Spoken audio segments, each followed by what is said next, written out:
Hello. Thank you for attending this webinar on the Listen method, Transforming Small Business Content Marketing. I'm your moderator, Jenny Alton from the New York Small Business Development Center Central Office. Today's webinar is the first in a brand and marketing series. And we have the second webinar coming up next Wednesday, the 13th of November, on the 10 types of entrepreneurs, aligning your business with your entrepreneurial DNA. And then the third webinar will be on November 20th, Navigating the Customer Journey Principles. This webinar is brought to you by the Brockport SBDC, a regional center of the NYSBDC. The NYSBDC is a U.S. Small Business Administration resource partner with regional centers at higher education institutions and outreach offices at other locations across New York State. Our free advising, education, research, and advocacy services are made possible by funding from the SBA, New York State, and our host campuses. I am very pleased to introduce our presenter, Sean Atkinson, who is a brand and marketing strategist and owner of Majority Media. So you know, we are recording today, and we will share links to a PDF copy of the slides and the recording in a follow-up email. Attendees are muted and will not be on camera today. If you have any questions during the presentation, please don't hesitate to type them in the Q&A box as they come up. You can open Zoom's Q&A box from the Q&A button at the bottom of your Zoom window. If you don't see that button, click on the three dots for more, and it should be in that menu for you. We will take some pauses for questions throughout Sean's presentation. And with that, I will turn the time over to Sean. Well, thank you very much. That was so smooth. You set the stage very, very high for me, and I will try to live up to the expectations of the flawless introduction that you gave. Uh, let's start with the actual presentation and the listen method. The listen method is for transforming small businesses content marketing, but beyond that, it's something that you can actually use for your business on a whole. But before we start, I'm going to tell you a quick story. It won't take too long, but it'll give you context. Picture this, a 7-year-old me sitting on the living room floor playing Monopoly for the first time, and my mom's trying to get my brother interested in math, but she doesn't really know if it's going to work. So little does she know, by introducing us to Monopoly, she unleashed a mini entrepreneur. There I am landing on Park Place, and I asked my mom if I could buy it. She says, "It's your money, Sean. You can do whatever you want." And I can tell you this, uh, at least 4 decades later, it still gives me goosebumps because it changed my life. Before I knew it, I was the candy kingpin of second grade. But where it gets interesting is I started noticing patterns. I wasn't just selling candy, I started noticing that there were favorite flavors. So the banana flavors flying off the shelves, watermelon can't keep them in stock. But the other flavors had specific people interested, and when they didn't buy, I was left over with stock and it was hard to move. So I got smart. I started to stock up on the good stuff. I would buy the single flavored packs, and it allowed me to be able to sell candy longer throughout the day.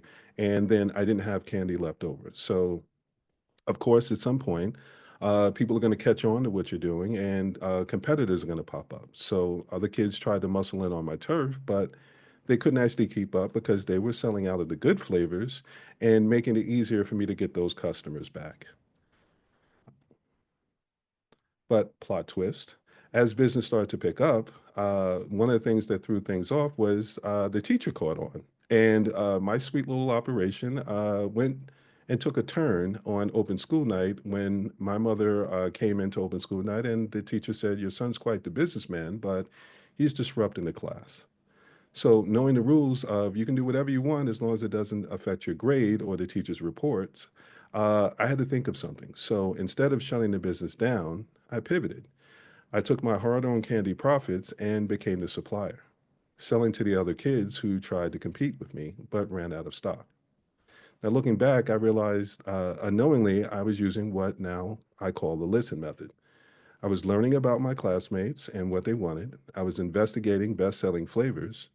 I was strategizing my inventory. I was testing different approaches, and I was engaging with my market and nurturing my little business and adapting to challenges. So, if little 7-year-old me could figure this out with nothing but a sweet tooth and a dream, imagine what you can do with your business idea and a little guidance. That's what we're here to talk about today.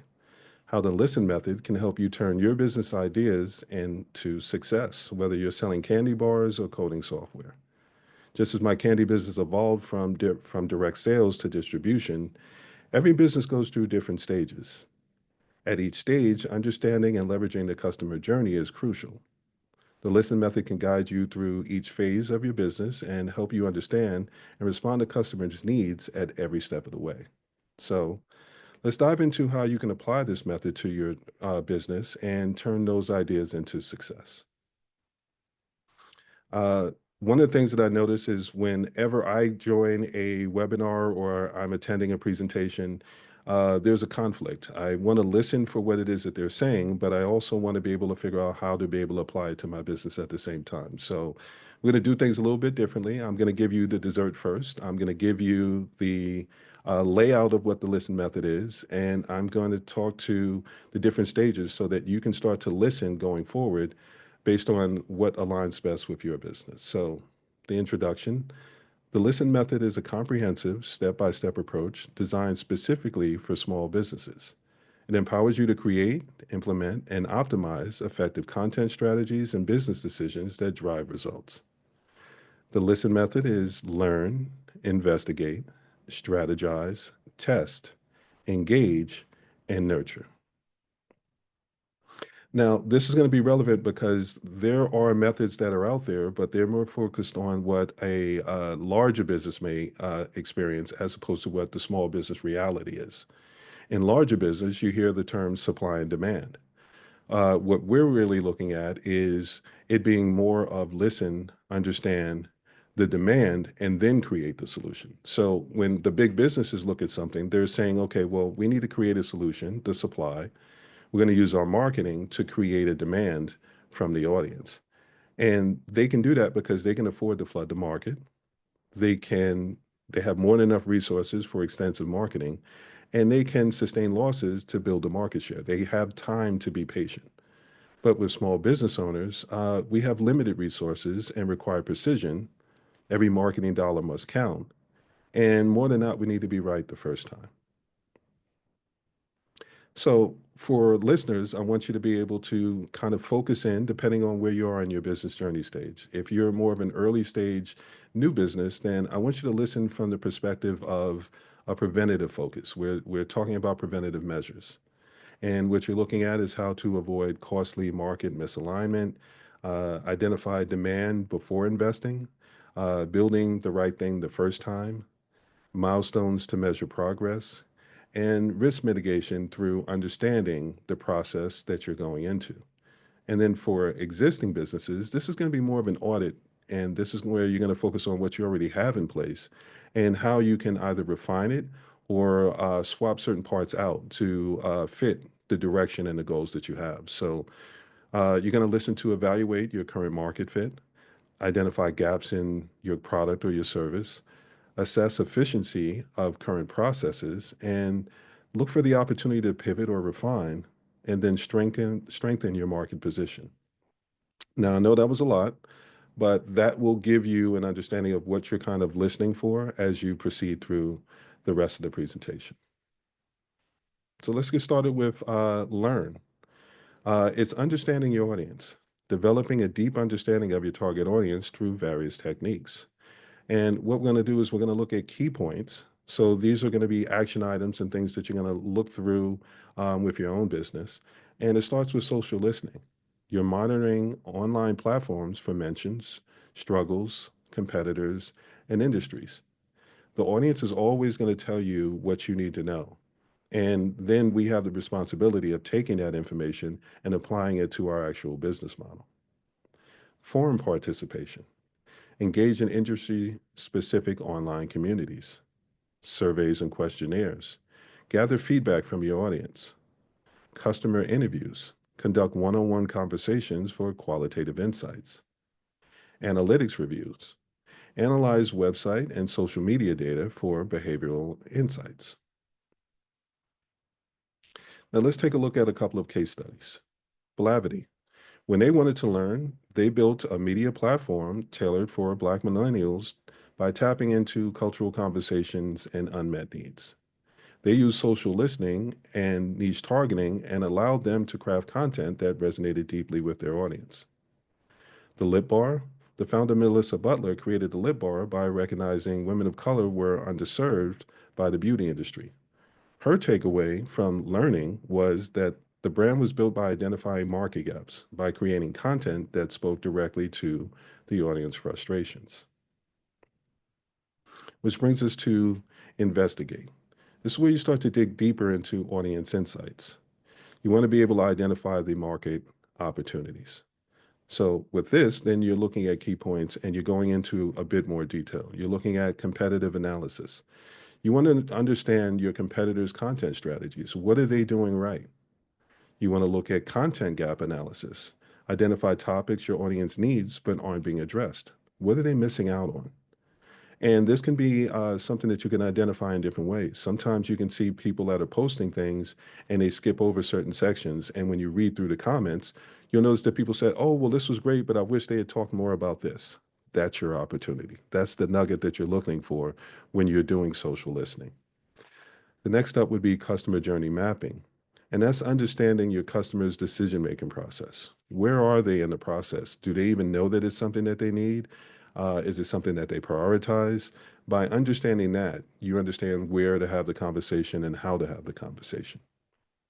There's trend analysis. And what you're looking to do is you're looking to stay ahead of emerging industry trends. One of the biggest trends we're seeing right now is with AI. AI is changing the landscape, but it's not necessarily getting rid of people. It's changing where the entry point is and what's expected of people based on the fact that now they have more resources. So if you think about it, the job of a business is to make the inconvenient convenient. And the more you're able to make that experience go well, the more people that are willing to pay you, the better the experience. And uh, the better way to be able to put it is the more inconvenient the thing is, and you're able to make it convenient, the more they're willing to pay you for it. So you're really focusing on identifying trends so that you can identify the needs. And by identifying the needs, you can see what aligns with your business model. And it allow you to be able to start thinking about what you want to be able to put out there content wise, and then what you have with your business. And then there's sentiment analysis, understanding the emotions behind the audience's interactions. This goes back to, is this something that's a want, a need, a nice to have? Is it something that they're prioritizing? If it's something that's a want, they may they may buy it, but they don't necessarily prioritize it. It's something that if given the opportunity, let's say for an example, when you're in a supermarket and you're at the counter and they have candy that's right at the front, a stick of gum. That's something where, because of the moment, they'll say, you know what, I'm here. I might as well just go ahead and buy that stick of gum, as opposed to you would never buy a car that way. That's something that requires more research and more thought. Investigate case studies. Natural Oil Club. They investigated customer pain points in the natural hair space using the insights to develop a product free from synthetic chemicals. Their takeaway when they did their investigation: market research and deep investigation into customer preferences drove product and content development. Partake Foods. Denise Woodard identified a market allergy-friendly snack after struggling to find suitable food for a child. Her takeaway when she investigated was to do extensive research into allergy-conscious market, and it helped her craft content around safe and inclusive eating. Now, I'm going to pause here because those are two relevant points, and I just want to check and see if anyone has any questions or if it's okay to proceed from there. I don't see any questions at this time, so go ahead. Wonderful. Okay, Thank so you. that brings us to S, strategize. And this is where you develop your content plan. You take the learnings that you have and the investigation that you did, and you start to pull that information together and put a strategy around it. So develop a comprehensive content plan aligned with your business goals. The key points: You can define clear, measurable objectives for your content marketing. Create buyer personas based on your audience research. You're going to map out your content to the customer journey. And the customer journey is just another way of saying what the sales process is. It's understanding that the customer journey will be different for different people. It's understanding where their entry point is. If someone has a challenge that they didn't even know that was something that they could address, the sales process might be a little bit longer as opposed to someone where they already identified the problem and now they're further along in the process to be able to identify a solution that works for them and then decide on which one to be able to go with. Then you're looking at mapping out your content to the customer journey, choose appropriate content types and channels, and that speaks to knowing which platforms you want to be able to reach. If you're talking about something that's a product where it's visual, I tell people to look at things like Instagram and TikTok and anything where you can post images and you can you can share videos and things like that because that's giving people a visual. It's giving them an idea of what the experience would be. If you have a service, then that's going to be something where you're explaining more of what it is because people can't actually see it. So that's where customer success stories and things like that may actually prove to be valuable. Develop a content calendar. You want to start to plan out what it is that you're going to do. So then this way, it's not something where you're like, oh man, I forgot I have to be able to post something online today. What am I going to do? Plan for content, repurposing, and distribution. And here I'm specifically highlighting the rule of seven. It typically takes 7 views before a purchase is made. So if you create a piece of content, one of the things that happens a lot with small business owners is they get caught up in the fact that, well, I posted something and I didn't really see any return from it. If you know that it takes people 7 times to see it before they're ready to make a purchase, then it makes it easier for you not to set those expectations up and feel like you're failing. What you're doing is you're making an introduction. And then the next time you're posting it, you're saying, well, maybe you didn't get a chance to see it the first time. Let me give you a little more information. And you're slowly walking them through the process of introducing it to them, getting them familiar with it so that they know your logo or they know what you are, who you are when they see it show up in the feed, to saying, you know what, I said the next time I see it, I'm going to go ahead and take a screenshot of it or something like that so I remember where to be able to find that person. And that's where you start to work through the customer journey and get to the point where people are looking for ways to be able to find you and thinking about taking the next steps as far as investing in your business, whether it be buying a product or a service. Strategize case studies. Mented Cosmetics, they developed a content strategy centered around beauty inclusivity for women of color, building their brand from the ground up. The takeaway for them when they started to work on strategizing was putting a content strategy aligned perfectly with their target audience needs and helping them build brand authority. When they became the go-to for those types of products, specifically beauty for women of color, it made them an authority. It made them a go-to. And then that's what helped people say, you know what, I have to make sure that I keep track of them. That's where they get subscribers and followers. Harlem Chocolate Factory, they created a content strategy focused on telling rich cultural history of Harlem through their premium chocolates. Their strategy, they use storytelling. Storytelling connects emotionally with the audience, formed the core of their content strategy. Sometimes it's not just about telling someone about your product, it's telling them in a way so that if they try to repeat it back to the next person, it still makes sense. Test, implementing and measuring initial strategies. For the content, you're implementing your strategy and measure what truly matters for your business. So it's not just about creating something and putting it out there. You're doing it with intentions. You want to know what you're trying to get back. What are your goals? What's your definition of success? So let's look at the key points. Focus on meaningful metrics tied to business goals. That's where that comes in. Set up basic tracking for website traffic, leads, and conversions. Experiment with different content types, formats, and distribution channels. This is where learning, okay, well, maybe I want to focus on Instagram. It's a crawl, walk, run thing. If you're not well established and you're still trying to figure it out, find one platform that you find your audience is on and focus on being able to build up your authority there before you start branching out to the others. Gather qualitative feedback through comments and direct outreach. Have conversations. Look at, did I get this right? Ask questions. Be able to read through the comments. Again, go back to when you see someone that's a competitor or someone else that may be considered an industry expert.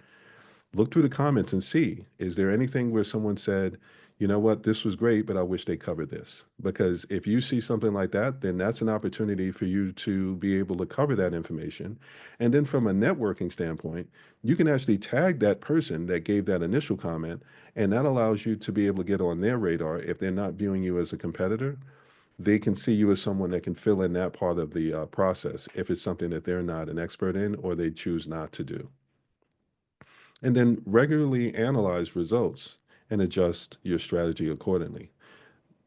It's not a static thing. It's not something that you set and forget and then you just go, okay, well, it wasn't working. If you're not checking and gathering feedback, you're not doing something that's going to allow you to be able to make the adjustments in real time. It may take you longer to catch on to what's working and what's not working. And that's where you don't necessarily get the return on your investment of time and effort. Test case studies. Grind basketball. They tested various forms of content to educate their niche audience on their basketball training product, refining messaging along the way. The key takeaway for them when they were doing their testing was they focused on testing different messaging strategies to find out what resonated best with their target audience. This is where you hear people mention things like A/B testing or creating campaigns where you pick specific audience personas and you start to look at how to be able to connect specifically with them and personalize it more so that they feel like you're talking directly to them. I do see a question. I'm just going to finish the second case study and then we'll get to the question. Cousin Maine's Lobster, they tested multiple market approaches on scaling from a food truck to a national franchise while maintaining brand consistency. That part is very important, maintaining brand consistency. You don't want to get so caught up in what you're where you're going that you forget where you're at. The key takeaway for them was they experimented with franchising and regional markets to gauge effectiveness and fine-tune their content strategy. Now, I'm going to pause here, and I see, is it Lena had a Yeah, question? she does have a question. We also have a question in the chat. So, the first question, have I been told, or this person has been told that if you do not like your product, you cannot sell it. Is this a truth for good business? It is to the extent that if you're not confident in what you're selling, then why would someone else be? So it doesn't matter if you like it as much as is it something that you're confident about delivering results on consistently. So let me bring you to the three pillars of a successful business model or strategy. It starts with identifying a problem, coming up with a solution, and then being able to deliver on that consistently. Now, the extra step to that that some people leave out is the customer experience that comes after. The better you can make that experience, the more they're going to want to be able to work with you, the more they're going to talk about you to other people. So when you're a small business, you don't necessarily have to like and love the product that you have out. What matters is the people that you're trying to deliver that solution to. Hopefully that answers your question. I have things that I don't necessarily love, but I know it's helpful. So it's not about me, it's about the audience. And as long as you remember that it's something that you always want to be more consumer first as opposed to business model first. And this was something that that Jenny and I were talking about prior to the call. It's an analogy that I use where it's the difference between being in the car and walking on foot versus being actually in the car. So when I'm on foot, if I'm walking across the street and I see the person in the car doing hurry up, hurry up, hurry up, that's going to annoy me. But the moment I get in the car, all perspective is lost. And I start thinking like the person in the car and the person walking across the street, it's like, I wish they would just hurry up and get across the street. So it's one of those things where you have to always put yourself in the shoes of the people that you're actually trying to serve because it's not about us, it's about them. So if they like it, you love it. If they love it, you keep it going because that's going to be the thing that finances your ability to do the things that you actually love. If that didn't answer your question, let me know. But I think that should give you a good starting point. Absolutely. We have another Okay. question too Hmm. about niche markets related to your example of the allergy conscious market group. These are sometimes something that you can't just search for online. What are sensible ways to find and communicate with these specific markets? Uh, I was having a little harder time hearing you. What are some of the things that, I'm sorry, can you say again? My apologies. Yes. Ah, there we go. Okay, yes. Yes. Okay. Sound is back. So, what are sensible ways to find and communicate with niche markets that you might not be able to just find easily online? Great question, and one that kind of gets skipped over when you look at just the general things that are being posted online. Uh, Again, this goes back to reading through the comments. Uh, you want to basically start with industry. The industry is going to let you know where there are pockets of people. A lot of times people want to show that they're an expert, so they're going to tell you where they found people. And if they tell you where they found them, or you realize that that person's an expert in an industry that you're in, follow that person, see when they post things, look at what they're presenting, and then read through the comments. This is where social listening comes back in.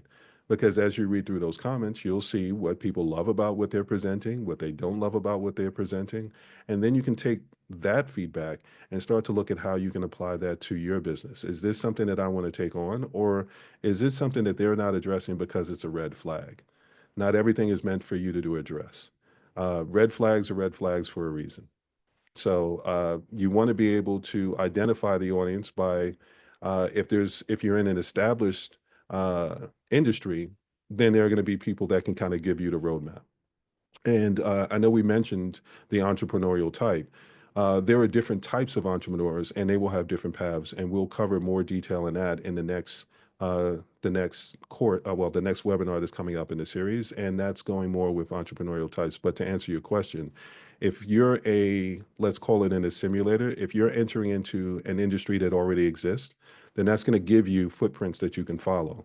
You're looking to be able to identify the people that are doing things in a way that's similar enough to what you're doing, and then also the people that are doing things in a way that don't align, because that's where you can find out, okay, here's all the things I don't want to do, as opposed to the people that focus on the things that, oh, I'm just going to do everything that that person does. No, find out what they're not doing well and identify what parts align with your business model so that you can see if you can actually use that as a differentiator. And that's going to be something that helps you stand out. Excellent advice, Sean. All Okay. right. That takes care of our questions at this point. As a reminder, please pop your questions into the Q&A box. I'm also monitoring chat for those questions. So as Sean goes along through his presentation, get those questions there and we'll get them answered for you. Okay, Sean, back to you. Wonderful. Okay, so now that brings us to E, engage. Build and nurture your community content. Build and nurture your community content through meaningful interactions. And this kind of goes back to what we were just talking about. It's not just about posting just to be posting. Let's look at the key points. Be consistently present on your chosen platform. Encourage two-way communication with your audience. Provide value beyond the product or service that you're selling. Now, I'm going to pause there because this goes back to it's not about you, it's about them. There are a lot of people that post, and I'm guilty of it at times myself, where I know that there are services and I have a rotation when I'm automating my marketing. There are times where I know there are certain campaigns that I run that I know I'm promoting specific products or services. But that has to be the smaller part of what my marketing campaign is. The larger part has to be focused on the actual clients and the audience, adding value, giving them a reason to care. Because at the end of the day, people want to know what's in it for them. Okay, so now let's look at foster a sense of community among your audience. It's not just enough for you to talk to them, but if you can get them talking to each other, that's where you'll really start to get more information. Conversations lead to new perspectives, and those new perspectives can lead to new use cases and ways for you to be able to be of service to that audience. Personalize interactions whenever possible. If you notice that there are certain people that ask questions that are more engaged, you want to be able to personalize those conversations. I remember the last time you asked me about this. How's that going? Did you run into any issues? If you ran into any issues, feel free to follow back up. That's where Q&As and things like that start to be valuable. Leverage user-generated content to boost engagement. So again, posting, you want to be able to make sure that you can not only post something, but something that people can interact with. So yes, you want to be able to educate people, but if you don't give them ways to be able to follow through on that information, it's harder for them to be able to retain it. Let's look at a couple of case studies. TGIN, thank God it's natural. They built a loyal community by fostering discussions around natural hair care and offering educational content to support their needs. The takeaway for them when they were focusing on engaging was they created an engaged community by providing authentic, relatable content and fostering two-way communication. Me and the Bees Lemonade, the founder, Michaela Umer, built a strong community by leveraging her personal story and commitment to environmental causes. When she was focusing on engagement, she engaged her audience through mission-driven content that built trust and long-term relationships. But let's also go back to she used her personal story. So that brings it back to storytelling. Why should we care? If you can't make it about them, then give them a reason to care about you. And that's where when people say you're building your brand, it's not just building something around your product or your service. People are buying from you, so they need to have a reason to trust you, to know you, to like you, to want to be able to interact with you. And this can be difficult sometimes if you're a introvert because you don't want to necessarily be out there. I'm a private person, and yet I'm on a webinar. So it's something where you have to be able to find the compromise between the two. But you want to put yourself in a position where people have a reason to want to learn more from you. Because if you're using education as your way to be able to get a foot in the door, then you have to show them your credibility, your authority, and give them some context as to what makes you someone worth listening to. And this brings us to N, nurture. Continuous improvement and audience relationship content. Continuously improve your approach and deepen audience relationships. The key points: provide ongoing value to long-term customers. Personalize the customer experience based on their history. Implement a customer feedback loop for a continuous improvement. Now, again, I'm going to stop here because these are really important. A lot of times what happens is people focus so much on getting the sale that they don't pay attention to what happens after the sale. And when people are getting to the point where, let's say, awareness, consideration, and decision as far as the customer journey, when people get to the point where they're making the decision between you and someone else, the people that can tell someone what to expect after they get their money are more likely to be able to turn that customer and turn that prospect into an actual customer. If I know what to expect after you receive my money, then I'm more likely to be able to go in your direction versus someone that says, pay me and then we'll talk about everything after. That's not really setting the table. That's not telling me what I can expect. That's not telling me what comes after. In my corporate days, I served as a program manager, and I would go out with salespeople and listen to what the client said their challenges were. And then I would look at our product suite and say, this would be perfect for, this perfectly aligns with this challenge and this struggle. Or if it's something that didn't exist, I would gather enough information to be able to go back to the product team and create something. So all I really needed to know was, is it something that is valuable enough that aligns with our business model, but at the same time allows us to be able to keep that relationship? Because not every idea that someone comes back to as a customer is going to be something that you can act on. So you have to be able to look at the bigger picture and make sure that it aligns with your business model. So customer feedback loops is constantly checking in with the audience to make sure that you understand what their expectations are and that you're continuing to meet them. Providing ongoing value and to long-term customers, it's a lot easier to get someone to buy from you again than it is to get a new customer because they're already familiar with the process. Personalize your customer experience based on their history. If you know someone purchases clothing, for an example, and you know they're a size medium, anytime that you get something new in and you know that they have a specific size, then that's going to be something where you can personalize it. And you can say, listen, we just got your size in this color. That's something that may be relevant. I'm a tall person.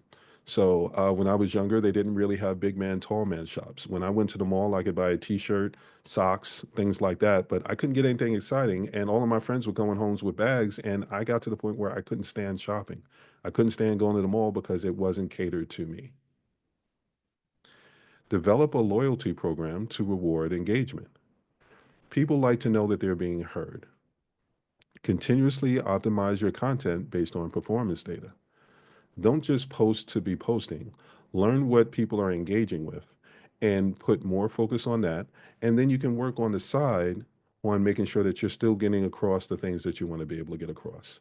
So one of the things that we'll actually talk about coming up will be having a good business idea, but it may not be the right time for that idea. So sometimes what you have to do is you have to be able to work with the progress or the product or service that you have now that the audience is buying or interested in so that you can get that profit and that revenue and use that to fund the business idea that you actually have that you are more passionate about. So that kind of goes back to the question of what if you like it, but they love it? Or do you have to like it so much that it's what makes you passionate about it? Not necessarily. If you have something that you feel about, but the audience likes it, then lean more into case studies. Get the audience to be able to tell their story. And more than not, people care more about the customer telling you about their experience than hearing it from me. Like I can tell you I'm great at brand strategy and marketing, but it won't mean as much if I'm saying it than it would if it came from an actual customer that says, well, this is where I was at. This is the experience that I had, and these were the results that I was able to get. Okay. And then stay aligned with customer growth and evolving needs. Again, that's where the continuous feedback loop and the continuous improvement comes in. Don't just ask someone what they think. Show them that you actually listened by incorporating things in so that they can see that they were heard. And people that are heard are people that talk about that actual product, that service, that appreciation. And it opens up the door for them to be able to work not just as a client, but as a brand champion that's telling other people about your business, your products, your services. Nurture case studies. Uncle's Nearest Premium Whiskey. They nurtured long-term relationships through storytelling that highlighted the brand's deep historical roots and building a loyal customer base. When they were thinking about nurturing, they leveraged storytelling and authenticity to maintain customer loyalty over time. We figured it out. We've been doing this so long, we know what needs to be done. Never mind some of the newer people that are coming in and they're just figuring these things out. They don't have the same level of experience that we do. So we're a trusted resource as opposed to you taking more of a risk with someone that's newer that isn't as established. Love Your Melon. Grew a dedicated following by aligning their brand with a social cause, consistently engaging their audience with community-driven content. So when they were thinking about nurturing, they built a nurturing relationship with their audience through cause-driven loyalty programs and continuous engagement.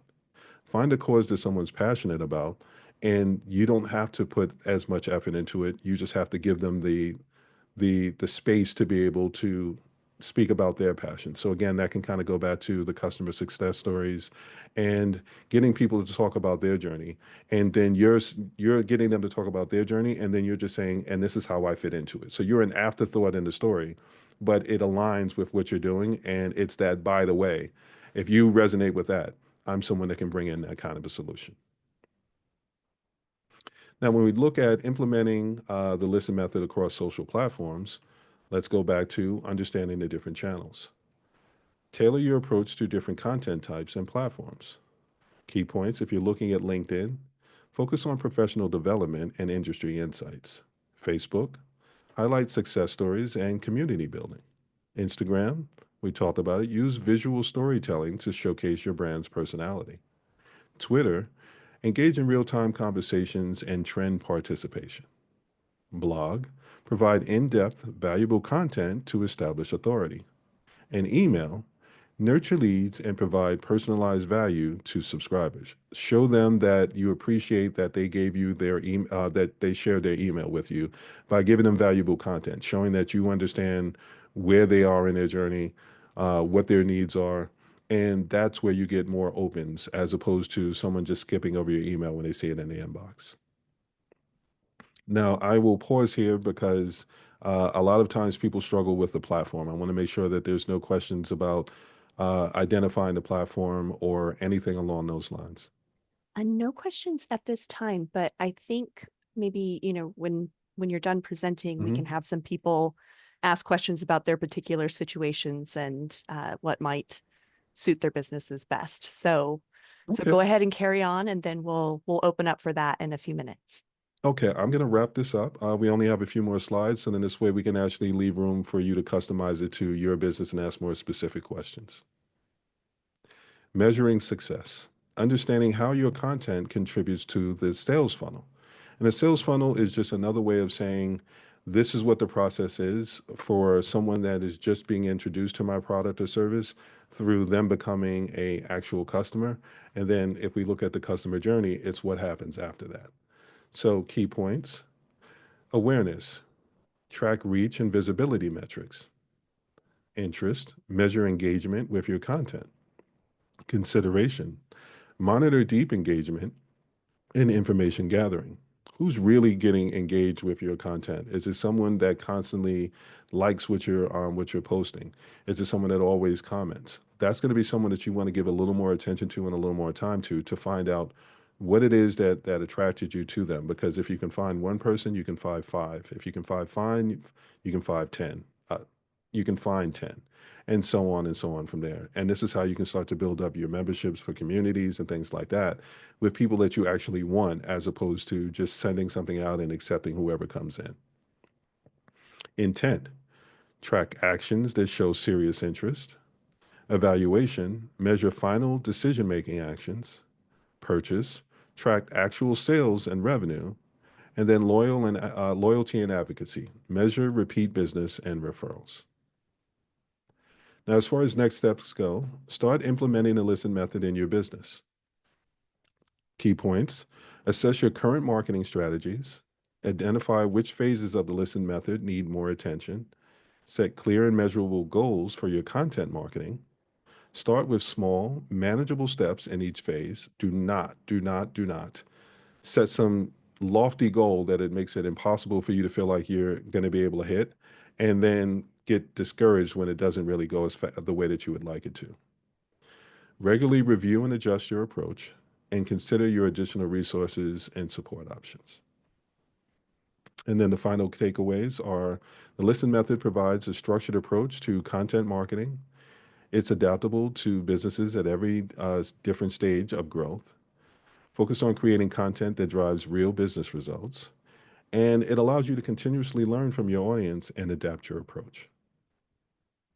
Now, I'm going to leave you with a quote. As Jeff Bezos once said, we see our customers as invited guests to a party, and we are the host. It's our job every day to make every important aspect of that customer experience a little bit better.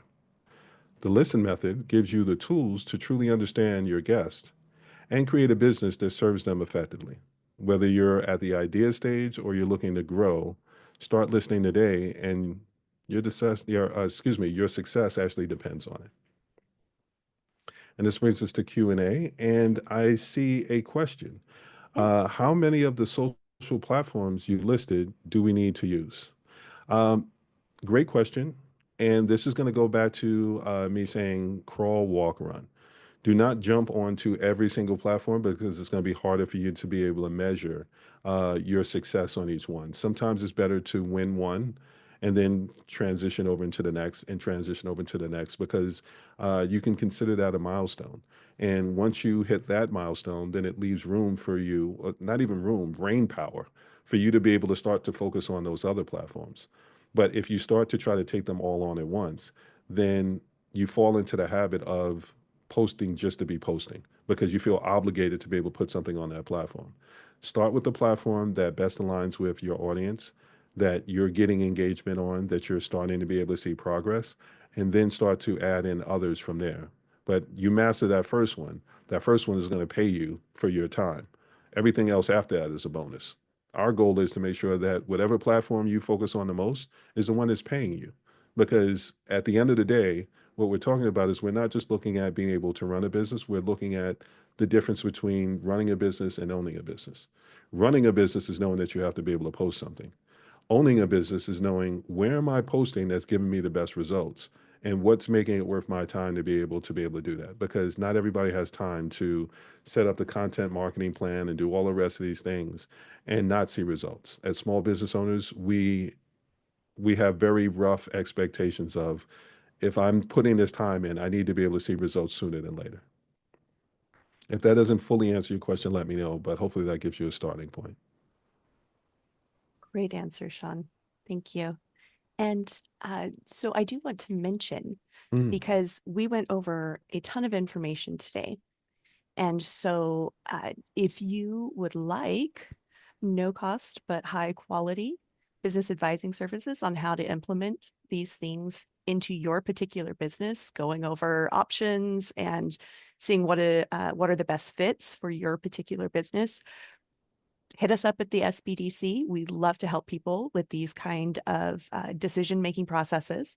And there's a link in the chat for anyone interested in that, where you can get in touch with your local center. Sean, we've also had people say, hey, we want to follow Sean. So how can they best do that if they are interested? sure. Well, as I joked with you earlier, this is something that I used to butcher when it got to this part of presentations, and I had very hard to find things. So what I did is I just went with my name. So you can always go to SeanAtkinson.com, and that will bring you to a website and a landing page that will give you information on how to be able to find out more about me. You're going to get this presentation, so there'll be a link, and then there's also the QR code to make it easier for you. And this way, it's something where it's not directly dropping you into something where there's paid services. I have a resource libraries, I have articles, and I've got communities with Facebook and LinkedIn, so that I'm constantly walking people through the type of information that was covered today. Excellent. Oh, And if and I you, see another question. yeah, really quick though, could I have you drop that, your Sean M. Atkinson Sure, link into the chat for anybody who would like to be able to just click on the link too? that would be helpful, wouldn't it? Yes, and there have been many thanks coming in through the chat that really helpful information. We also had somebody who said, "Hey, candy was my first business as well." So Hey, there you we have go. another candy seller today. Yeah, he Wonderful. was. Let's see. I'm trying to remember what he said. He was selling. Well, I can't find it now, but he was selling. Oh, here we go. 11 years old, 4 train, D train, 28th Street, and Yankee Hey, Stadium. okay, okay. We So ran in similar areas. I will follow up with that and say one of the best parts for me was when they would do the school drives and they would sell the chocolate and all the rest of that, and they would bait you with the prize. I decided, because my business was going so well, I didn't need to sell their candy because I had sold my own candy and I had my own money. So I didn't have to worry about getting points. I would just go to the store and buy what I wanted.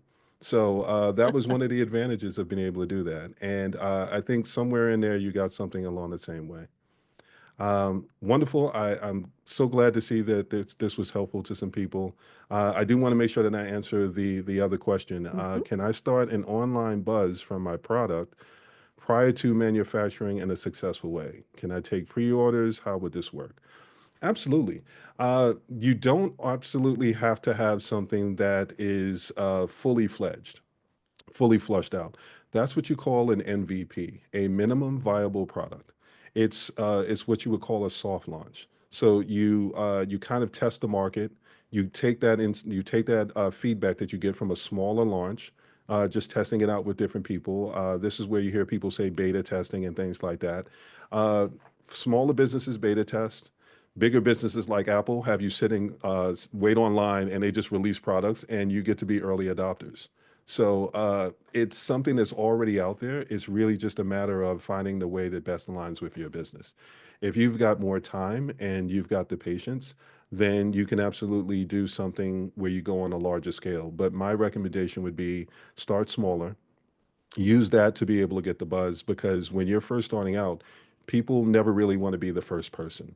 So if you can do a beta test and you can start to get that initial group, offer it at somewhat of a discount, and then use them to be able to get testimonials, customer success stories, and all the things that you'll need to be able to charge your full rate and be able to get more people that are coming in, and nobody feels like they're the first person because you've already worked through some of those kinks. So they're not an Apple early adopter. I used to hate on Apple, but I've got iPhones and so many different things that this is not a negative comment. This is just a that's how established that they are, that people are willing to be their guinea pigs because their products are so good and they know that their customer service is so solid that if they run into an issue as an early adopter, they'll be able to have that addressed. As small business owners, we don't necessarily want to have to go through that part because that requires a bigger team and more focus on customer support. What we want to do is focus on the customer experience, and you can cover that by doing the MVP, doing that soft launch, gathering all the information, learning where things are working, where they may not be working. And here's an added bonus for you.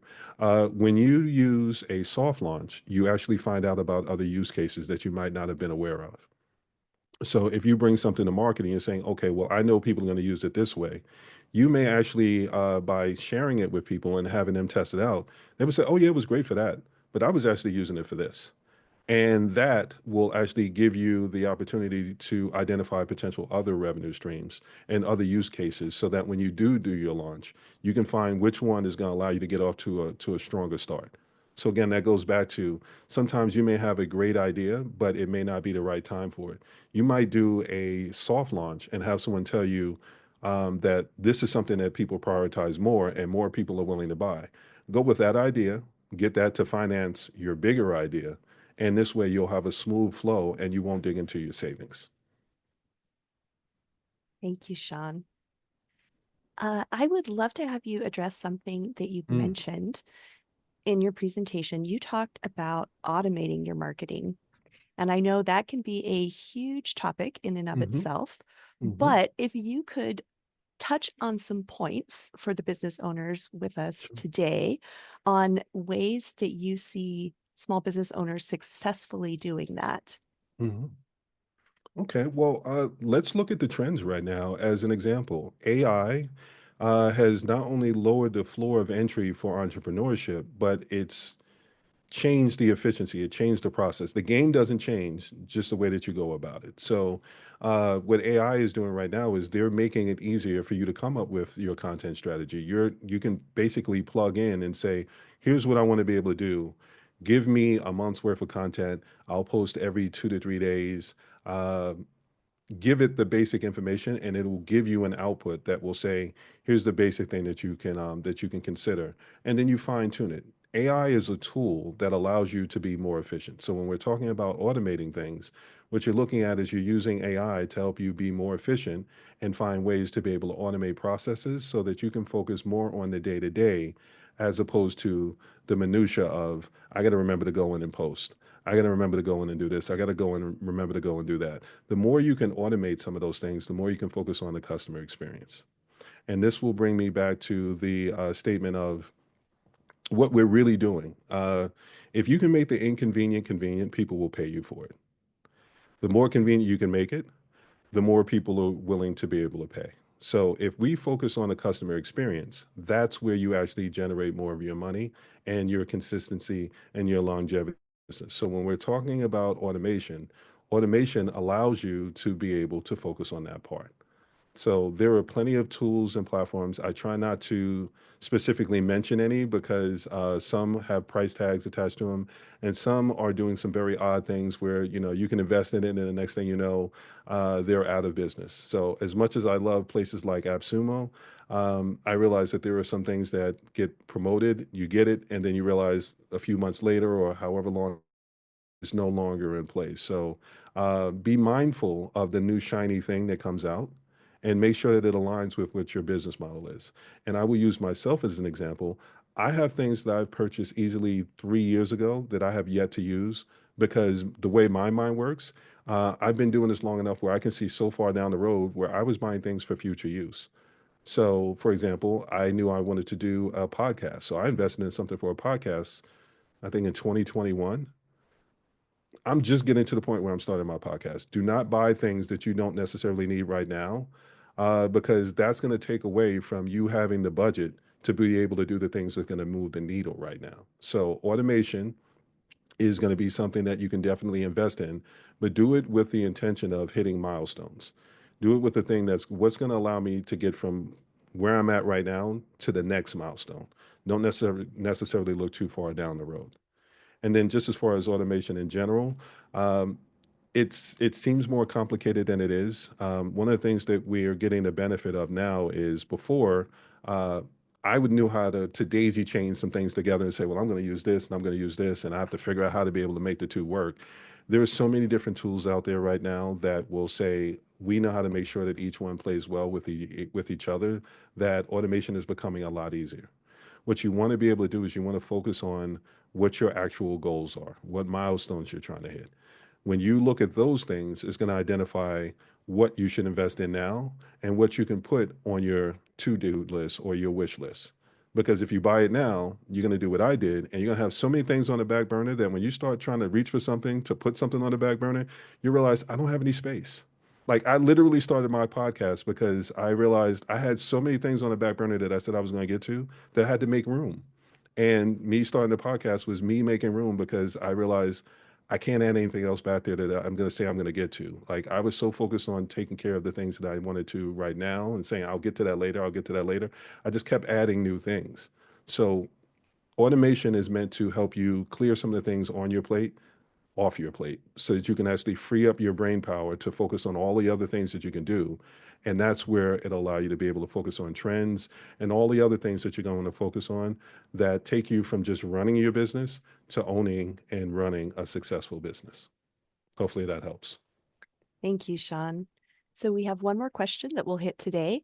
Wonderful. And this person has a B2B Mm, and is working with specific components like hydraulic components mm, and is wondering how they can work on getting through to decision makers or chief engineers. I mean, we talked about niche audiences. This is a mm, very niche audience and like a niche of a niche with mm, getting through to, people in a specific industry and then the right mm. people in that industry. So what advice do you have for this attendee? Learn the process because you don't necessarily have to have the direct introduction. If you know all the people that surround that person, you can find ways to get around the gatekeeper. That's the simple answer. Because what happens, and this is something that I've run into for a long time, you want to be able to get to that main person, but they have a gatekeeper, and you have to impress the gatekeeper enough to be able to get them to go back and introduce you to the person. But you also have to figure out how to be able to make it worth their while. So a lot of times what happens with gatekeepers are they're looking for things that put them in a great position. So on the corporate side, what I would explain to someone is my job is to make you look good to the people in your office. And I'm your representative here in my office. So I speak for you here, and I'm going to arm you with information so that you can speak for me there. So if you understand the people that surround that person, you may not be able to go directly through the gatekeeper, but if you know that there's another department or someone else that is struggling with a challenge that your piece or your parts actually address, that's where you can actually leverage some of that. So let's say, for example, um, trying to think of one that still applies to what you're doing. Uh, I would say look at the actual parts. Well, I'll give you an example from my business, or at least from my corporate days. When I would walk into a room and we had a big business meeting, I knew that I was able to secure that meeting with the gatekeeper and get into the room. But what I needed to do was impress and understand everybody else that was in the room. So, from an advertising standpoint, I would be talking to the person that wanted to be able to make sure that their ads were going up and being sold. If it was a publisher, that they had the brand and things like that. But what I also wanted to be able to understand was who makes the who you know who makes everything flow properly. So from an advertising standpoint, there's an ad ops team. The ad ops team is the team that makes everything work. So for you, let's say, yes, that person may be the one that runs the parts, but what are they doing with it once they buy it? Who's taking that part and implementing it? Who's the one that says that we actually need it? If you find out who that person is and who those people are within that process, that's going to show you how to be able to get to that person without necessarily having to struggle through getting through the gatekeeper. So it's an end run. If somebody closes a door, look and see if the window's open. Make sense? I love that answer, Sean. Well, we are at time for today. And so I want to remind everyone we're going to have Sean back for the Hmm. next 2 Wednesdays for some other topics. We really hope to see you. And you will get a follow-up email that will have a link to PDF copy of the slides as well as the recording, because wow, we covered a lot today. So being able to go back and review will hopefully help you pick out those pieces of Sean's presentation that you can work on really implementing in your own business at this time. As I shut things down, I want to say thank you so much to Sean, and thank you to all of our attendees for participating in this event today. We will have a survey appear on the screen when I shut things down. So if you have a few minutes, we would love to get some feedback on how you thought things went today, what you found particularly helpful, what other topics you would like to see the NYSBDC address in our educational opportunities. So with that, I wish you all an excellent rest of your day and say goodbye.